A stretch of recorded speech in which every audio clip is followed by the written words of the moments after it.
This episode is brought to you by Peacock. The new Peacock original documentary, Matthew Perry, A Hollywood Tragedy, dives deep into the beloved actor's rise to fame and his tragic death.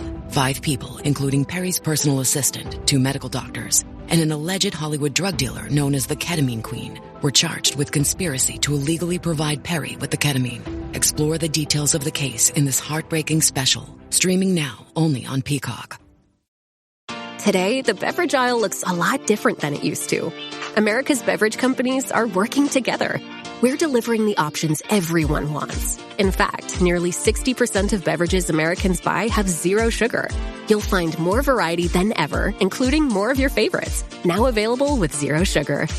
You'll also find more sizes and clear calorie information on the front of every can, bottle, and pack.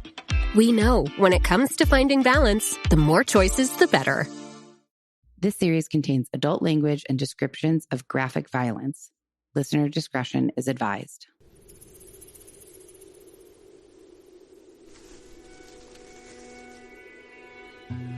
Wow. Hi, guys. Hello, Death by Southwest. I am not using the big thing, the big microphone cover, so beware. But I'm going to sit a little bit further back from it, and hopefully that'll help.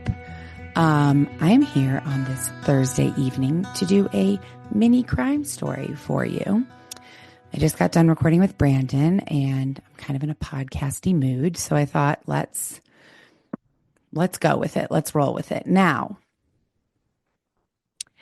for those of you who haven't listened to the mini crime episodes, I will preface it with that a lot of them are not in the Southwest because that gives me an opportunity to explore other... Ow, I just hit my elbow so hard.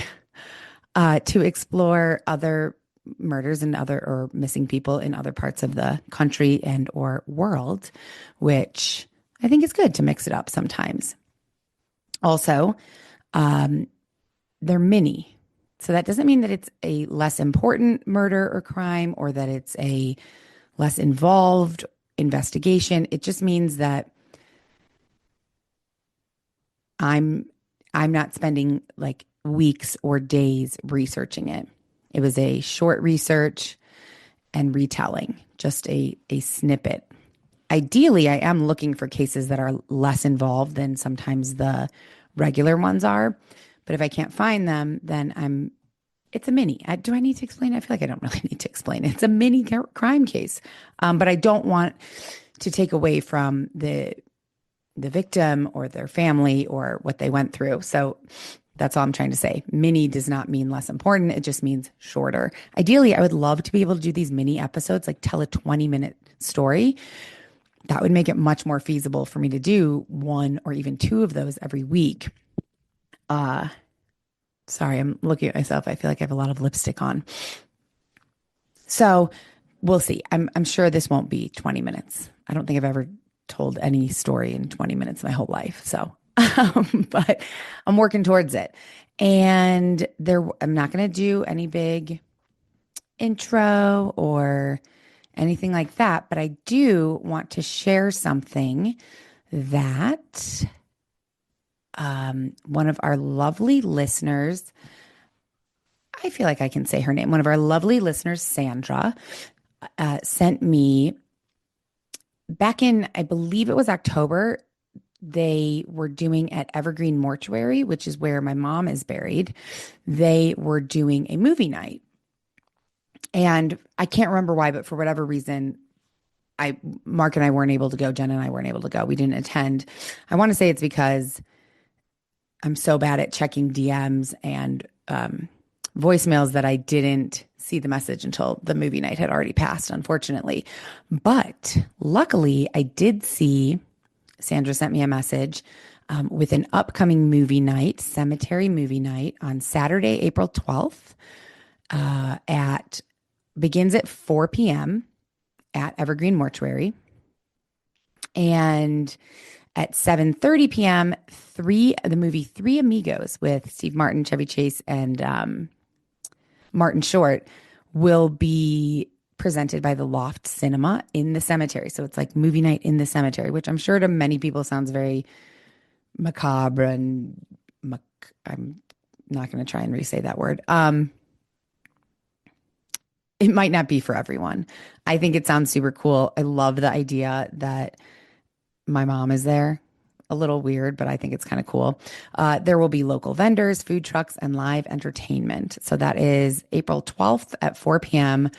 And Mark and I are definitely going to try to go to that. I think I don't think we're going to try. I think we are going to go to that. We're planning to go to it. So that's not necessarily a reason for anybody to come out, but just the fact that it's a cool event is a reason for people to come out, and we'll be there. And I'm assuming Sandra will be there as well. So that's really the only personal or announcement type thing I wanted to do. And now we're going to jump into this because it is 7 p.m. here and I haven't eaten dinner yet. I'm ready for dinner soon. So I'm not going to rush through this. Don't worry. But let's jump into it. I know I said yesterday I had a bunch of other just conversational type things to discuss. And I do. I had them written down, but I feel like maybe tonight's not the time to do that. Also, on a personal note, I feel like my hair looks a little bit green. Maybe I've just been dyeing it too much and I keep cutting it. It's just getting shorter and shorter, guys. Okay, that's all. All right, let's move on to, this is honestly not that many of a crime story, but this is the murder of Faith Hedgepeth, and it takes place in North Carolina, Chapel Hill, North Carolina, in 2012. So, again, if it seems less detailed or like I'm moving more quickly, that's because I am. Because it's a mini crime story. How many times do you think I will say that in this intro? Probably quite a few. So let's talk about who Faith was first, because I think I don't say this enough and I need to start saying this, that Faith, like so many people that I share stories about, are more than just victims in these stories. They are people, daughters, friends, sons, wives. And that was no different for Faith. Faith was a 19-year-old at the time of our story. She was a 19-year-old sophomore at the University of North Carolina at Chapel Hill. In high school, she had been a cheerleader. She had been athletic, popular, and she had done well enough academically to earn a scholarship to attend the University of North Carolina. She was a member of the Haliwa Saponi Native American tribe. Apologies, I know I butchered that. And she grew up in Warrenton, North Carolina. Her parents divorced within about a year of her being born, and she was raised by her mother, mostly with help from an older sister. Her mother named her Faith because her mother, Connie, believed that this is what she needed to raise a fourth child when she already had two sons, a daughter, and a husband, or I guess ex-husband, with a drug problem. And Faith had dreams of becoming a pediatrician. That's what she went into school thinking she was going to do. And around her sophomore, she may have been a junior. I saw different things said that she was a sophomore or a junior. 19, she's probably a sophomore. She went in wanting to study biology and then eventually become a pediatrician, but she started changing her mind a little bit once she got into school and thought maybe she'd be better off becoming a teacher. Either way, she had ambitions to be the first in her family to graduate from college, regardless of what she was going to do. She was smart, driven, kind, described as someone who lit up a room. And she was also, unfortunately, someone whose life was cut short way too soon. So at the time of this murder, she lived in, I said murder. I'm trying to figure out, saying story feels wrong somehow. And I always say story. I don't know if I should say case, story. If anyone has any input into this, because while I'm not trying to be overly woke here, I think that we all can understand that's not part of who I am. But I do always want to be as respectful as possible. And I'm just not sure what that is. So if anybody listens to other true crime podcasts and has any suggestions when I'm discussing this, it a story? Is it case? I don't know. I'd love your input on that. So at the time of this case, Faith lived in an apartment with her longtime friend, Karina Rosario, who she had known since freshman year. Rosario's boyfriend, Eric Tacoy Jones, had also lived there, but their relationship had been kind of troubled. There was some domestic violence, and eventually Karina ended things with Eric, and he moved out. But he did not stay away. Apparently, in early July, he had attempted to break into the apartment twice, even after Karina changed the locks. Faith was concerned for her friend Karina's safety, so she drove Karina to court and helped her obtain a protective order against Eric, legally requiring him to stay away. I will say a little bit of foreshadowing here, though. Eric really didn't like Faith. Eric felt like Faith had a lot to do with why Karina broke up with him and why she wouldn't get back together with him and why he was kind of pushed out and then had an order of protection against him. So he resented Faith quite a bit. There was also apparently a phone call where he allegedly threatened to kill Faith if he was not able to reconcile with Karina. Allegedly. So Faith's last night alive started out like any other night for a college student. She was hanging out with friends, going out, enjoying life. And on that evening of September 6th, 2012, it was a Thursday, Faith attended a rush event for the Alpha Pi Omega, a historically Native American sorority, that she was hoping to join. She left the event around 7:15 p.m., said she needed to work on a paper about the history of her tribe. At 8 p.m., her and Karina went to Davis Library, which was the university's library, to study together. Between 8:30 and 9 p.m., she was texting with her dad about how excited she was to hopefully join the sorority. Faith briefly left the library. Karina stayed at the library. Faith left for a moment, but returned around 11:30 p.m. I don't know where she went, why she left, but she came back to the library, and then the both of them headed back to their apartment and they got there around midnight. Their apartment complex, it was at the time it was named Hawthorne at the View. It was at the end of a road, and Karina and Faith shared a second floor apartment. The complex was surrounded by trees, and there was only one way in and out of the apartment complex, which seems kind of like a small detail, but I've learned living here that it's a really big detail because Tucson, there's safe areas and unsafe areas. Duh, obviously. In Tucson, you can go one street over and it's like kind of unsafe, and then one more street and it's like perfectly nice and safe. So I live in a pocket of questionable spaces. And I live on a small side road, but it's not like there's one way in or out. You can come to my house and then you can go this way, and get out. You can go this way. There's multiple ways to exit the area where I live. Excuse me for 1 second. I didn't want to pause it, but I had to cough.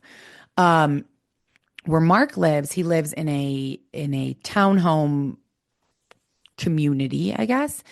And there is one entrance, and that is also the exit. So once you get in, you have to come out the same way you came in, which is more difficult for criminals. Maybe that's really obvious. It's not something I really thought of much until living here. And now since then I've discussed it with Mark. And so it may seem really obvious, but just in case anyone else is like me and didn't really think about that, it is kind of a pertinent detail when you're talking about crime. Okay. So the girls returned home to their second floor apartment around midnight. About 30 minutes later, they decided they were going to go out again. This time they were going to go to The Thrill, a nightclub that is no longer open, but in downtown Chapel Hill that allows under 21 customers to dance. Security cameras captured Karina and Faith arriving at the Thrill around 12:40 a.m.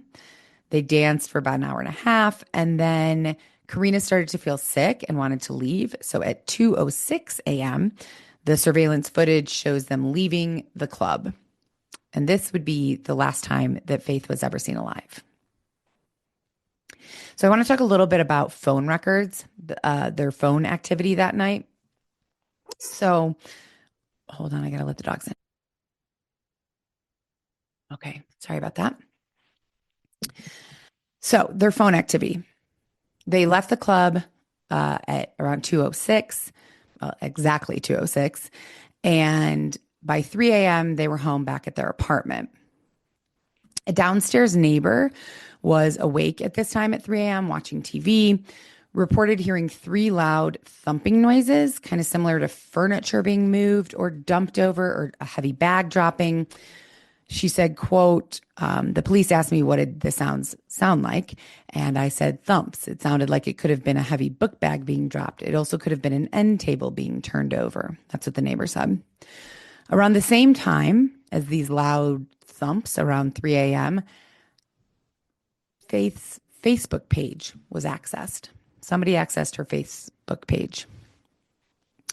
At 3:40 a.m., a text was sent from Faith's phone to Brandon Edwards, another former boyfriend of Karina's.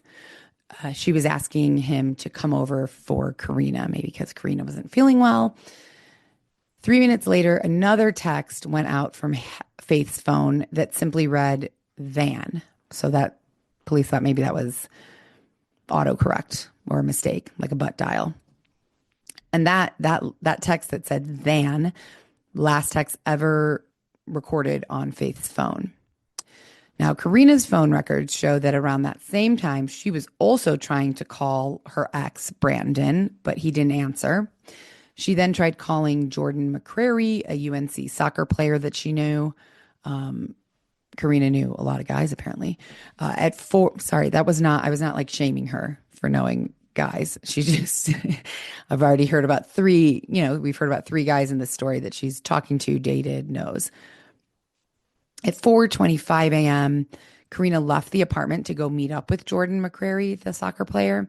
She believed that Faith was asleep in her room, and she left, but she left the apartment unlocked.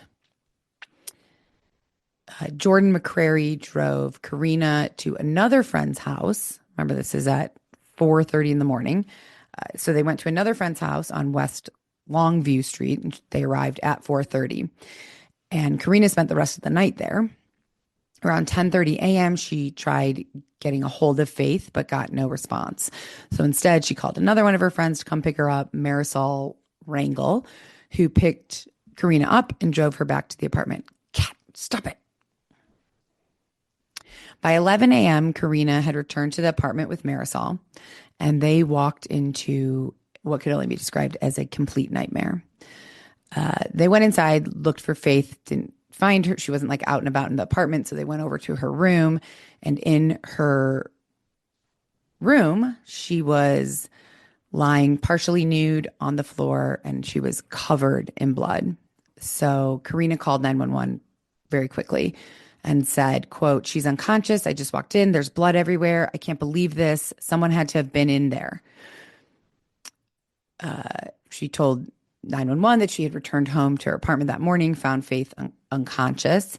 When they asked if Faith was breathing, Karina responded, I don't know. I don't think so. There's blood everywhere. Faith was found almost on the floor. She was hanging off of the bed over a pool of blood. She had a black shirt that was pulled up over her head, and she was nude from the waist down. She had been aggressively beaten to death violently with, they believe, an empty rum bottle. She was wrapped in a comforter partially, and it appeared that she had suffered severe head trauma. Police also found Faith's bloody tampon lying beside her on the bed. And this, among, in addition to the fact that she was nude from the waist down, all these things, they believed that she was likely raped. The scene was very horrifying, but there was something even I'm not going to say more horrifying, but something very chilling that they were yet to come upon. Next to Faith's body was a crumpled fast food bag from a popular Chapel Hill restaurant called Time Out, and scrawled across it in handwriting that was super weird. I do have a picture of it, and I will eventually get around to posting all these pictures for all these episodes. But on this fast food bag, it was written, "I'm not stupid, bitch, comma, jealous." Which I've read that a bunch of times and tried to figure out, is it "I'm not a stupid bitch"? Are you jealous? Like, is it meant to say that? Is it meant to say "I'm not stupid, you jealous bitch"? Because as it is, I can't understand what this is supposed to mean. I'm not stupid, bitch, jealous. I'm not stupid, bitch, period, jealous, question mark. Like, that's the real English major coming out in me, that I like love grammar and punctuation. So annoying. I know that's a really annoying quality. But I have been trying to figure out what this is supposed to say, because it doesn't make much sense the way it is. I have not figured it out yet. So the note was found on the bed. The pen it was written with had DNA on it that also matched DNA found on Faith's body. I mean, this raised immediate questions. Who wrote this? Why? Was it there to like throw off investigators? Because whoever was there killed Faith. So she's not reading this. So what was the purpose of it? Big question mark there. Investigators very quickly began gathering evidence, and it at first seemed like this was going to be a very solvable case. DNA, plenty of DNA, was found at the scene, on Faith's body, on the rum bottle, throughout the apartment, on the pen used to write the note, but nothing matched anyone in the system. And then going through her phone and voicemails, it seemed there was a voicemail left at 1:23 a.m. This is before she even got home, because remember, they didn't even leave the club until 2:06. It was really hard to make out the audio. Some people thought it sounded like an argument. Some people thought it sounded like there was a man's voice on there. So maybe it was like someone accidentally called her. And I don't know what the line of thinking is here. Did she accidentally call her own? Can you actually do that? You can't call your own voicemail. So I don't know. Maybe Karina called her by accident. Someone she was with called her by accident in the club, and it picked up this argument with a man. It sounded like someone might be in distress. Maybe it was even Faith, but it was so difficult to make out that they weren't able to determine that. The police ultimately ended up thinking that it was probably just like a pocket dial. It was too hard to understand. Faith's mom initially thought, before she understood the timeline, that this could have been recorded during the assault. The voicemail was left at 1:23. Faith was still in the nightclub, so this was well before the assault. But her mother did believe, she said, if you listen really carefully, you can hear Faith crying. It turned out that was probably not the case. But it was confusing. You know, they're looking at all this different evidence now, and this is kind of an eerie voicemail.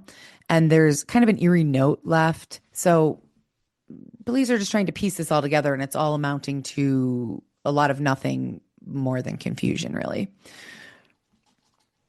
So even though there was a lot of DNA and a potential suspect pool, there was no way to like know who that suspect pool was, because the DNA didn't match anybody in the system. So it didn't do much. I mean, unfortunately, it didn't do much good. So the case became very quickly very frustrating. There were no arrests, no real movement. The Chapel Hill Police Department was under heavy scrutiny because a lot of people saw it as kind of like a lack of urgency. A lot of rumors are swirling now because there's no arrests, no suspects, no people of interest. Some people in town believed that Karina, the roommate, knew a lot more than she was letting on. Other people, including the police, speculated that perhaps Karina's ex-boyfriend, remember, what was his name? Eric. He had a history of violence, and he did post some disturbing messages on Faith's social media, I believe, after the murder. On his own social media as well. So police looked a little bit more into Eric and discovered that he lived in the same apartment complex. So even though he used to live with them, he then moved out, order of protection. Karina broke up with him, but he stayed in the same apartment complex, just a few buildings down. And police found out that the day before Faith's murder, he sent a text message to one of his relatives asking them to forgive him for what he was about to do. He also tweeted to a friend asking them to forgive him for what he was about to do. And so this was confusing to police. They looked into it. They discovered that he really resented Faith and kind of blamed being estranged from Karina on Faith.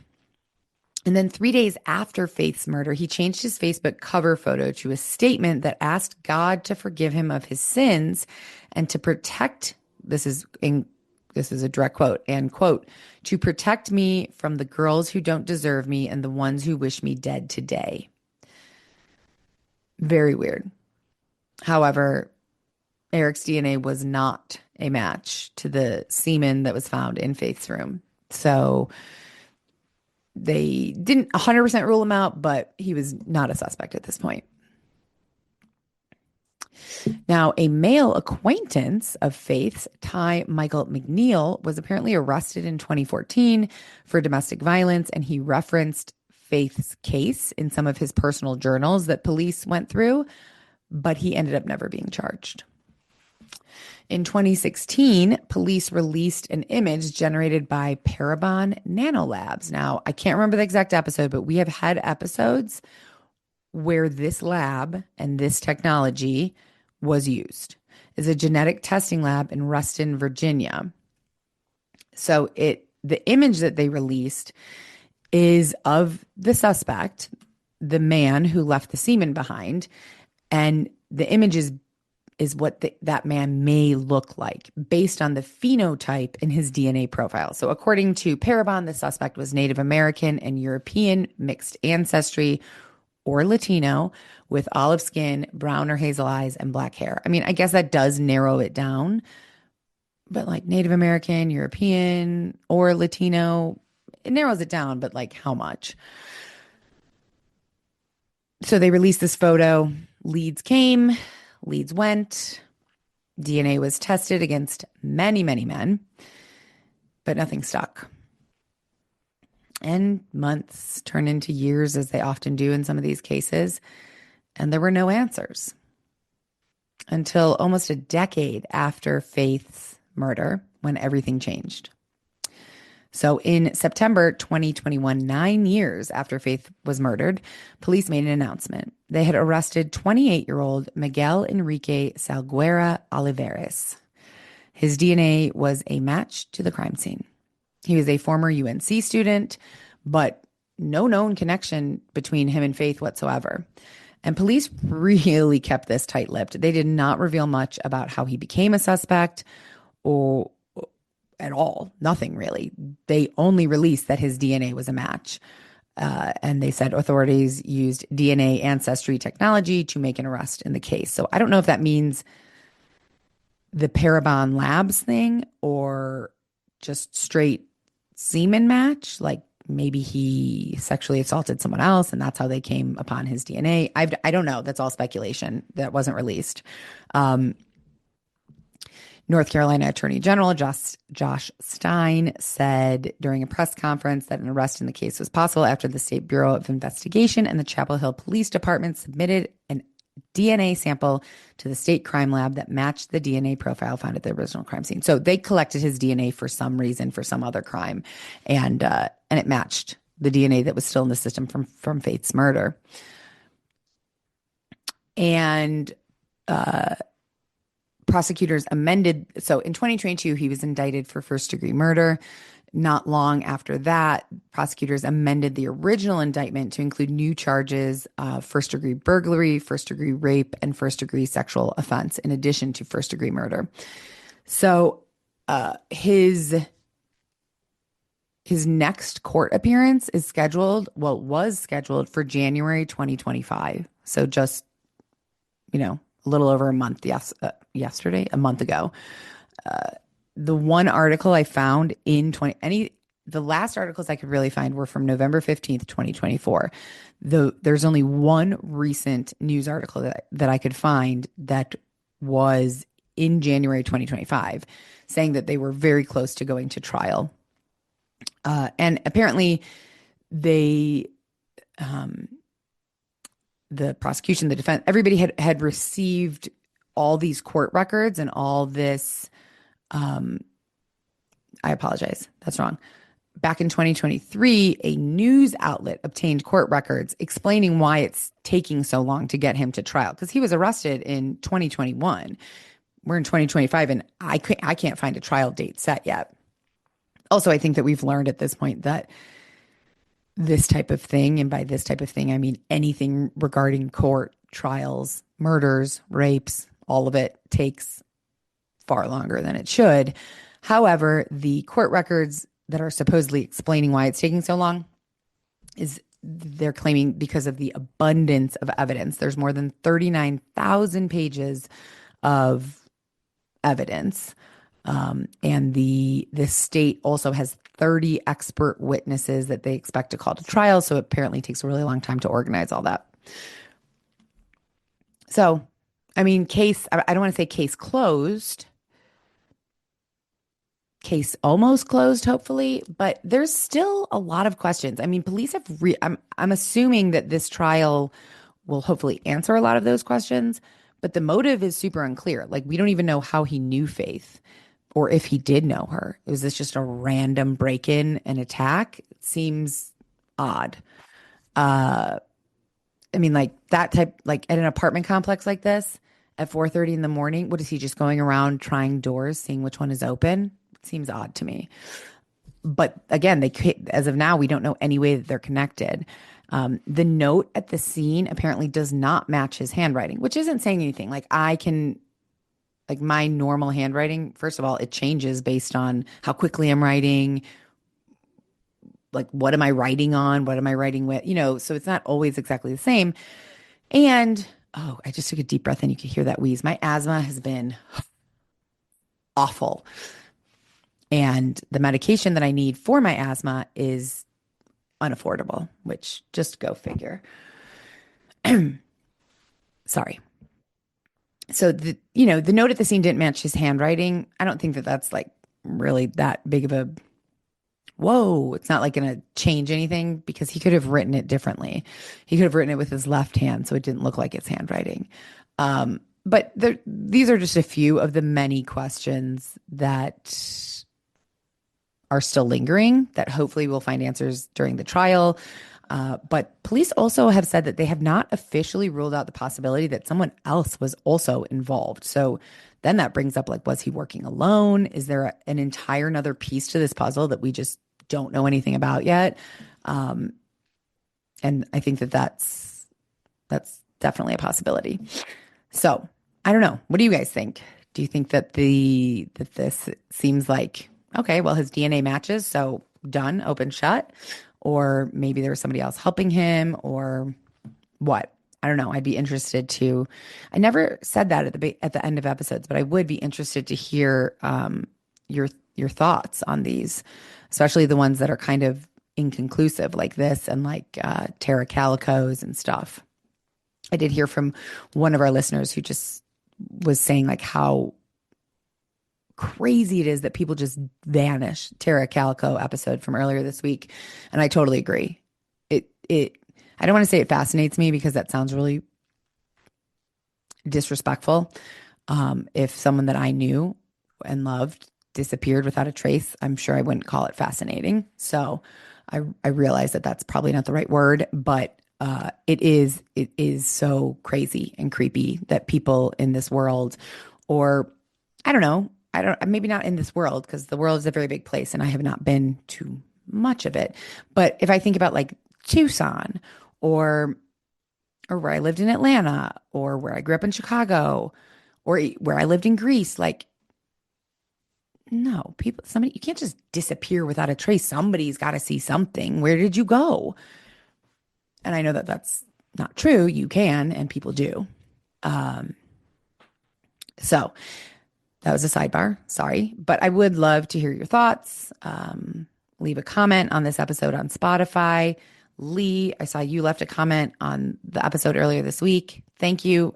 Even if it's just like this episode sucked, I hated it, or thumbs up, good job, like anything. I enjoy hearing from you guys, and I'm trying to find ways that make it easier for me with my weird social media aversion to communicate with you. So whether that be like comments on Spotify, because I can respond to those comments, reviews on Apple, I can't respond to, but they are really helpful for discoverability of the podcast. So the more reviews that people leave, even bad ones, it helps to push the podcast out to more people. And email is a great way. Somehow email doesn't scare me as much as Instagram, but I'll get there, guys. I always do. I always catch up on Instagram messages, and then I disappear for another 6 months from Instagram. I did post pictures of our trip to Flagstaff. I'm not great with pictures. I'm not great with pictures unless it's of the animals or food sometimes, I guess. And I don't post pictures really of the food. I know I did from Flagstaff, but I'm not posting on my personal Instagram. I'm not posting on Death by South, but like I have a billion pictures of food and videos of Mark cooking that I've done nothing with. And a million pictures of the animals. But on even a weekend trip, I'm just not great. I don't love being photographed, and I don't like having my phone out. So I forget to take pictures, but I tried really hard, and these were just a couple pictures I posted on Instagram. I put way more and more video on Patreon because, again, I get in my head and I like posted those pictures on Instagram. Then I was like, who the fuck cares? Like, who cares? Who cares about our trip to Flex? Nobody wants to see our Airbnb. And I I question myself, and I think, don't post this. They're here for the true crime. But ultimately, I always end up saying, fuck it. And I just post it anyway. So, all right. Until next time, I'm going to get this not edited. One day I will have the time to start adding music to these and making them a little bit more high quality, high production quality. That day is not today, but I appreciate you listening. And hopefully I know that people on Patreon, and thank you guys, have commented like, no, I don't notice the mouth noises or whatever. I think it's something that people can be very sensitive to. So I do want to respect that. Also, I hate that big filter disc thing. I will continue to use it on Tuesdays. But on days like today, I'm trying to learn to sit further back, make sure I have water. So if you're somebody who finds the mouth noises annoying, I'd love to hear your thoughts about the difference between Tuesday's episode and today's episode, with the bigger filter on the microphone and without. And I realize also it's not your job to like tell me how my mouth sound, but I appreciate your feedback. And I hope everyone is having a great week. Tomorrow's Friday. Have a fantastical and safe weekend. And I hope you guys stay safe, and thoughts and prayers with Faith's family and friends. This will be one of them that we have to, that I have to follow and do some follow up on. I need to start keeping a list of those. So I'm writing that down right now. And I know I wrote down things yesterday or the day before that I was supposed to talk about. I don't have that list in front of me. I'm trying, guys. I'm trying. Okay, that's it. Good night. Love you all. Thank you for listening. Bye. Death by Southwest is hosted by Jenna Schneider and Margot Carmichael. Executive produced by Margot Carmichael. Produced by Jenna Schneider. Audio editing and sound design by Margot Carmichael. Music by Soundstripe. And a special thanks to Edward R. Murrow for letting us borrow his famous sign-off phrase, good night and good luck.